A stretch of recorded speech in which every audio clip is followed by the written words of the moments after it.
রীতিমতো ভারতের প্রধানমন্ত্রী নাকি আমাদের প্রধান উপদেষ্টা ডক্টর মোহাম্মদ ইউনূসকে বাক সংযমের পরামর্শ দিয়েছেন, ধমক দিয়েছে। আবার শুনি। রীতিমতো ভারতের প্রধানমন্ত্রী নাকি আমাদের প্রধান উপদেষ্টা ডক্টর মোহাম্মদ ইউনূসকে বাক সংযমের পরামর্শ দিয়েছেন, ধমক দিয়েছে। ধমক দিয়েছে, কথাটা মার্ক করেন। নরেন্দ্র মোদী সাহেব আমাদের প্রধান উপদেষ্টা ইউনূস স্যারকে ধমক দিয়েছেন। এই শব্দটা বলল এই যে মঞ্জুরুল আলম পান্না, এই পান্নারে গতকালকে রোস্ট করছিলাম ভদ্রভাবে, বলছিলাম যে আপনি বেশি বুঝেন না ভাই, সাংবাদিকতা করেন। আপনি আইসা এই যে বলতেছেন বাংলাদেশ সরকার নাকি ভারতের কাছে পায়ে ধরছে একটু এই মিটিংটা করার জন্য, এই ধরনের মিথ্যা কথা বলবেন না। আমি খুব ভদ্রভাবে বলছিলাম আপনি এই ধরনের অপপ্রচার করবেন না, এতে করে দেশের ক্ষতি হয়, রাষ্ট্রের ক্ষতি হয়, জনগণকে বিভ্রান্ত করা হয়। আর আজকে আপনি বলতেছেন প্রধানমন্ত্রী নরেন্দ্র মোদী ইউনূস স্যারকে ধমক দিয়েছেন। How dear you are mister Panna, কথাবার্তা বলার সময় ভালো করে বলবা। তুমি কে আমরা চিনি না, তুমি তো সেই পান্না। তুমি সারা কাজ করতা ইটিভিতে, তোমারে ইলিয়াস হুসেন লাথি দিয়ে বাই করে দিছে, এডিটর থেকে তোমারে বানাইছে সাংবাদিক। তুমি এখন বৈশা মানুষের আঙ্গুল দাও। ভারতের সংবাদ মাধ্যম কি বলছে তুমি সেটা বাংলাদেশে আইনা মিস ইন্টারপ্রেটেশন কইরা বলতাছো নরেন্দ্র মোদী সাহেব ইউনূস সাহেবের ধমক দিয়েছেন। এত সোজা ধমক দেওয়া? আর কোন রাষ্ট্রপ্রধানকে ধমক দেয়? ইউনূস কি রাস্তার থেকে ভাইগে আসছে নাকি ধমক দিয়ে কথা বলবে নরেন্দ্র মোদী? তোদের জন্য, কুকুরের বাচ্চার গুলোর জন্য আজকে বাংলাদেশের অবস্থা এরকম হয়েছে। সাংবাদিকতা করো।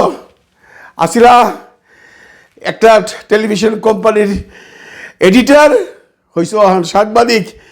পয়সা কামাইতে চাও, ভিক্ষা কর, রাস্তায় খরা নিয়ে নাম বেটা।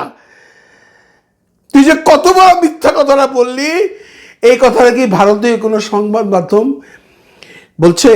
হ্যাঁ, যে প্রধানমন্ত্রী নরেন্দ্র মোদী ইউনূস সাহেবকে ধমক দিয়েছে বলছে কেউ? এটা বলবে? এটা বলার মতো কথা? কথাটা কত বড় খারাপ তুই করছিস তুই জানিস? তোকে আজকে আমি তুই করে বললাম, কালকে আমি আপনি করে কথা বলছি, বিকজ এই কথাটা শুধু নরেন্দ্র মোদী বলেই নাই, তুমি বানায় বলতেছো এই কথা। নরেন্দ্র মোদী যেটা বলছে যে আমাদের মধ্যে কথাবার্তা সংযমশীল হওয়া উচিত, এটা কেন বলছে আমরা জানি। চায়না নিয়ে কথা বলছে professor doctor Mohammad Yunus sir, Narendra Modi সেটা পছন্দ করে নাই। বলতেই পারে আমরা পরস্পর সংবেদনশীল থাকি কথাবার্তায়। এটার মানে কি ধমক? তাই বাট এটার মানে কি ধমক? ফাজিল কোথাকার। বন্ধুরা, এই লোককে কি বলুন, অনেকেই বলতেছে ওকে অ্যারেস্ট করা হোক। না না না না না না, ও চায় ওকে অ্যারেস্ট করা হোক। ও চায় ওকে যেন এইগুলো বলার পরে সরকার তাকে গ্রেফতার করে, উনি হিরো হয়ে যেতে চান, ন্যাশনাল হিরো হয়ে যেতে চান। এইটাই তার টার্গেট। ইউনূস সরকার তোমাকে অ্যারেস্ট করবে না, কারণ তোমাকে অ্যারেস্ট করে তোমাকে হিরো বানাবে না। তবে এই ধরনের কথা যদি তুমি রেগুলার বলে যাও মিস্টার পান্না, জনগণ তোমাকে ক্ষমা করবে না, বলে দিলাম।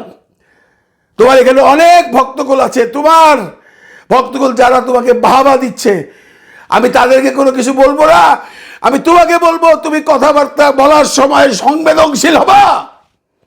একদম থ্রেট করে বললাম, মাননীয় প্রধান উপদেষ্টা ইউনূস স্যার সম্পর্কে কোনো কথা বলবা, সত্য হইলে বলবা। ভারতীয় কোনো সংবাদ মাধ্যম বলে নাই যে ইউনূস সাহেবকে নরেন্দ্র মোদী ধমক দিয়েছে। তুমি ধমক শব্দটা ব্যবহার করলে কেন? বন্ধুরা, আমি আসলে কি বলবো, ভাষা খুঁজে পাইতেছি না। শব্দটা শোনার পর আমার পায়ের রক্ত মাথায় উঠে গেছে ভাই। কালকে ওনারে বুঝে বললাম যে মিথ্যা কথা বললেন না, এগুলো কেন করতেছে এরা, মানুষকে বিভ্রান্ত করতেছে। এবং ওর এই কন্টেন্টের নিচে যে ভাইরা ওকে বাহাবা দিচ্ছেন, আমি তাদের বলতেছি, ভাই আপনারা যদি আওয়ামী লীগও করেন, আপনারা আপনাদের অবস্থানে ঠিক থাকেন না। যেটা সত্য সেটাকে সত্য বলেন, যেটা মিথ্যা সেটাকে মিথ্যা বলেন। আর আপনারা খামাগা কেন এই সমস্ত আলতু ফালতু লোকের সাপোর্ট করে, ওরে সাপোর্ট দিয়ে চ্যানেলটাকে গ্রোথ করাইতেছেন? আপনারা কি পাচ্ছেন? আপনারা তো নিষ্পেষিত।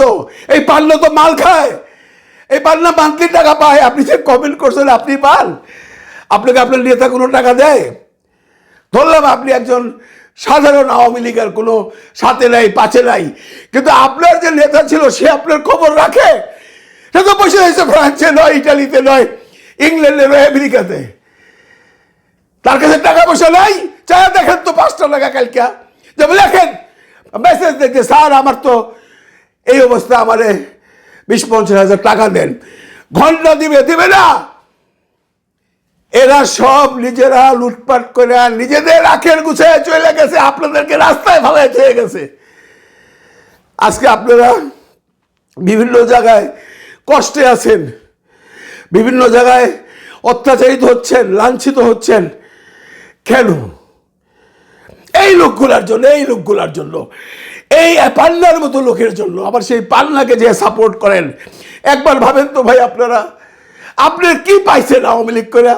বলেন কি পাইছেন? নিশ্চয়ই আপনি আওয়ামী লীগের সময় কোনো অত্যাচারিত নেতা ছিলেন না, তাহলে কিন্তু আপনি আজকে পলাতক। আর যদি আপনি বাইরে থেকে থাকেন তাহলে আপনি একজন ভালো আওয়ামী লীগার। আপনি কি পেয়েছেন? আপনার নেতারা আপনাদেরকে কি দিয়েছে? ওরা সব তো নিজেদের আখের গুছাইছে। আর এই পাল্লা মাল খায়া তার আখের গুছাইতেছে, তারে করেন আপনারা সাপোর্ট। ঠিক না ভাই। কথাটা যদি সত্য হইতো এই কন্টেন্টটা করতাম না। একটা সর্বৈভব মিথ্যাকে সে এস্টাবলিশ করতে চাচ্ছে। কত বড় অনাসিনী তার, কত বড় সাহস তার, দেশে থাইকে সে এগুলা করতেছে। এবং সে একটু আগে বললাম না, সে চাচ্ছে তাকে অ্যারেস্ট করা হোক। No no no no no no no, তোমাকে অ্যারেস্ট করা হবে না, তোমাকে পান্না অ্যারেস্ট করা হবে না, তোমার বিচার জনগণ করবে। বন্ধুরা আর বেশি কিছু বলার দরকার নেই, খুব এক্সাইটেড। সরি আপনাদের কাছে ক্ষমা চাইলাম। আমি আসলে ইউনূস স্যারকে এইভাবে মিথ্যাবাদী বানানোর জন্য আমার সহ্য হয় নাই। আমি কোনো ভুল বলে থাকি আপনাদের কাছে ক্ষমা চাইলাম, আপনার পাল্লার কাছে আপনাদের কাছে ক্ষমা চাইলাম। যদি আমার উচ্চ স্বর, আমার ভাষায় আপনারা ব্যথিত হয়ে থাকেন, আমাকে ক্ষমা করে দিবেন। ভালো থাকবেন সবাই, ভালো রাখবেন সবাইকে। খোদা হাফিজ।